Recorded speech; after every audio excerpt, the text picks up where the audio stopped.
Prime Minister has proposed major changes in the constitution of Zimbabwe Rhodesia, and with only the Nigerians voicing disagreement in Lusaka, a Commonwealth split now seems to have been avoided.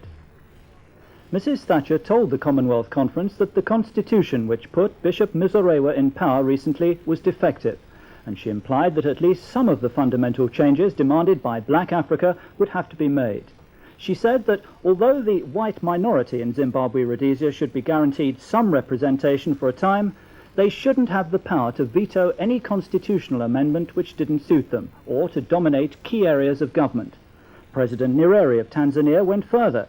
He described the constitution as more cosmetic than real, but the overall tone of his speech was conciliatory. Tonight, the British are busily denying that there's been any dramatic change in the government's policy towards Zimbabwe Rhodesia. They're saying it's the African leaders who've changed because they've suddenly realized what Britain's been aiming at for a long time now. And it's certainly true that President Nyerere, for instance, has moderated his previously militant approach. In his speech today, he too called for a new constitution, which everyone could recognize as democratic, and he implied that he would use his influence to bring pressure on the Patriotic Front if they are not prepared to toe the line. And that's important, since the guerrilla leaders are still insisting they will continue the war. But it's Mrs. Thatcher's speech that's aroused the greatest interest. For the first time in public, she's actually spelled out what she wants done to the Rhodesian constitution. And her changes are so fundamental, they leave precious little of the agreement under which Bishop Muzorewa came to power. In particular, she said the whites in Rhodesia shouldn't be able to block any laws they don't like in the new parliament, or keep control over the real levers of power. The timing of this speech has almost certainly averted the split in the Commonwealth which so many predicted. About the only discordant note after this morning's session came from the Nigerian delegate, who said Mrs. Thatcher had come nowhere near a solution. I want to know, in concrete terms, how that will be done. The British government has been at this since 1965. One wants to know what dramatic method will now be used. Throughout the day, Mrs. Thatcher has refused to comment on her speech and has left it to Lord Carrington to deny that it actually is a radical move away from her earlier position on Rhodesia. What we're seeking to do is to have a constitution for a legal Rhodesia which is comparable to constitutions which we have given to other countries. And that particular provision which you're talking about has never been put in any constitution before. Now, there are obviously difficulties about it because Bishop Muzorewa has clearly got to carry the whites in Rhodesia along with him, because if he doesn't, there is no point in the exercise. And we wouldn't wish to push the bishop in any direction in which he can't carry the whites with him. But what we are saying, and shall be saying, to both the bishop and to the white community in Rhodesia, is that your real safeguard and your real prize lies in the end of the war. And your real safety isn't in a piece of paper. It's in the end of the war and in legality and the raising of sanctions.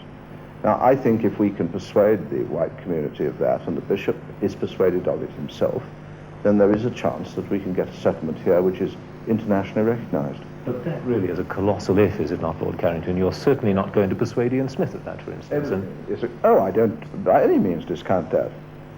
Everything, of course, is a colossal if.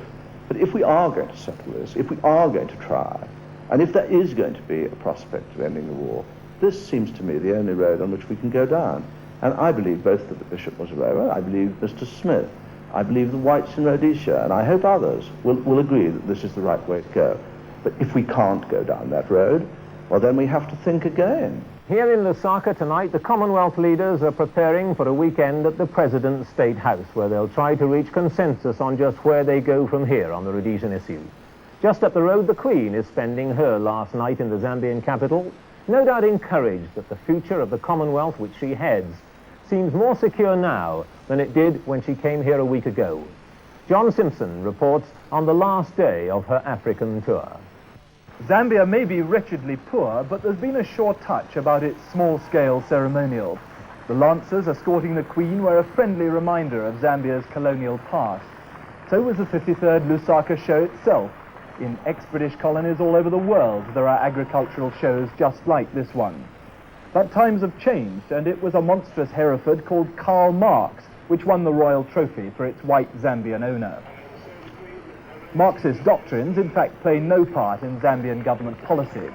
Still, the national servicemen who went through their paces for the Queen carried Soviet and East German guns.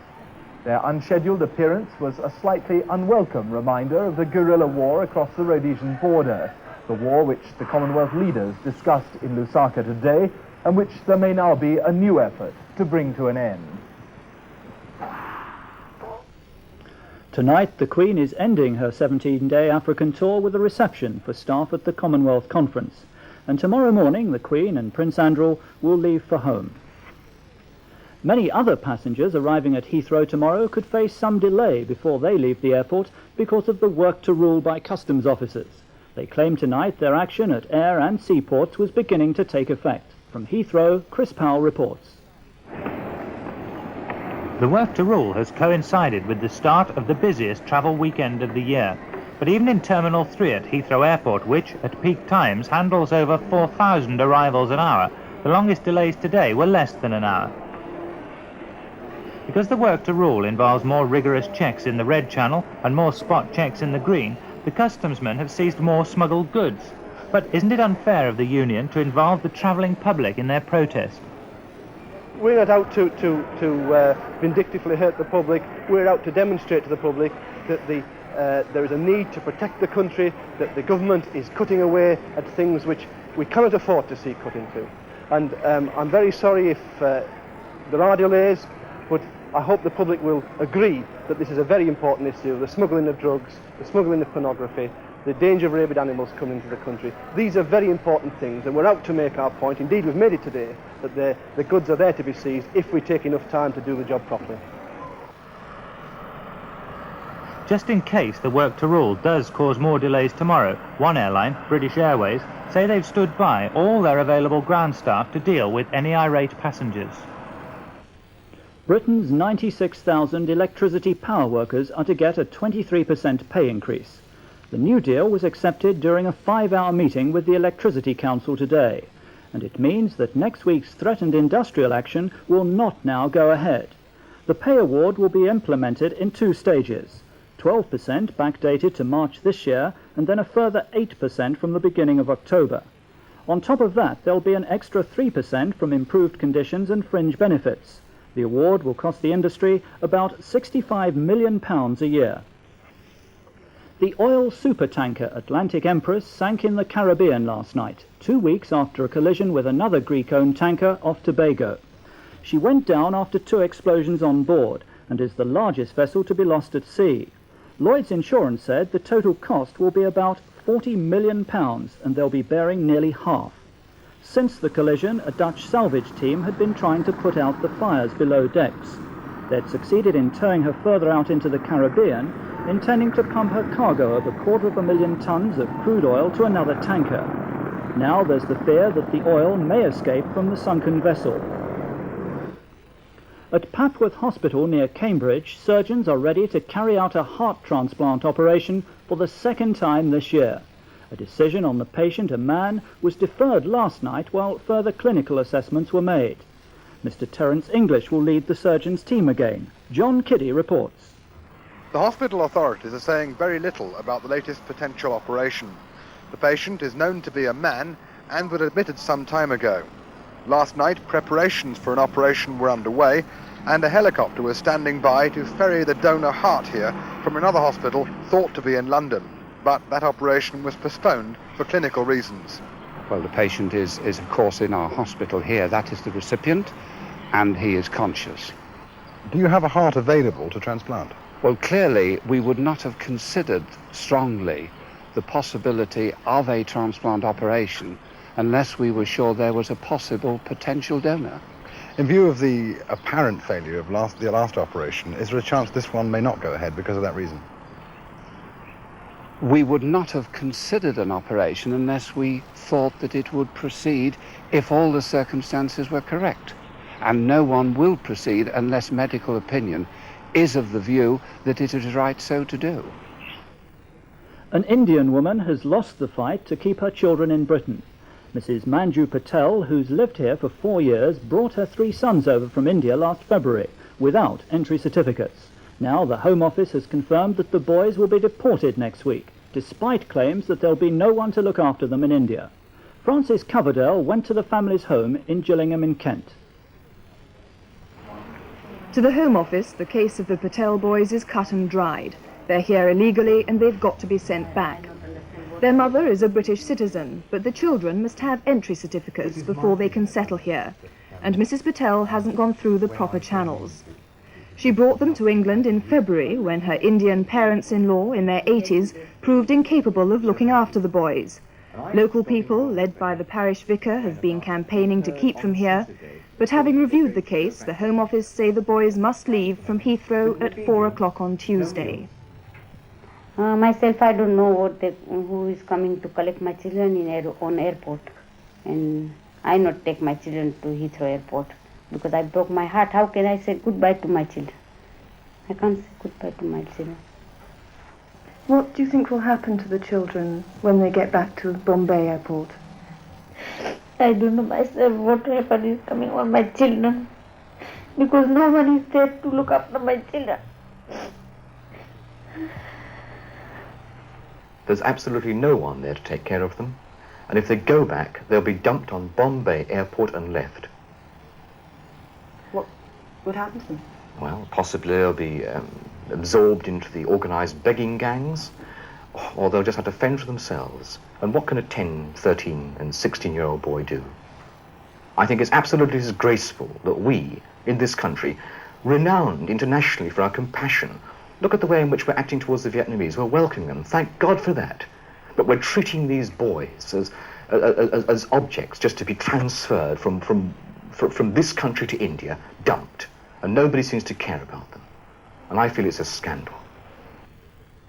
It was the Home Office Minister, Mr. Timothy Raisin, who took the final decision to deport the children. He could have made an exception in their case, but decided not to. Well, I think the point that has to be made is that in order to bring children to live permanently in this country, there is an entry clearance procedure, and that means that all the examinations that are necessary have to happen in the country of origin, in India. In this case, Mrs. Patel was told on at least 4 occasions, very formally, that this had to be gone through. In spite of this, she brought the children into this country. And I believe that if we accept it in this case, then there's no answer to other people who bring the children into the country in similar circumstances if they try to do the same thing. It's impossible, of course, to explain to the children why they have to go. This morning they were watching the test match between England and India. Asked who they wanted to win, they said without hesitation, England. In Northern Ireland, one of the most substantial arms caches found since the present troubles began has been discovered in County Armagh at a farmhouse near Portadown.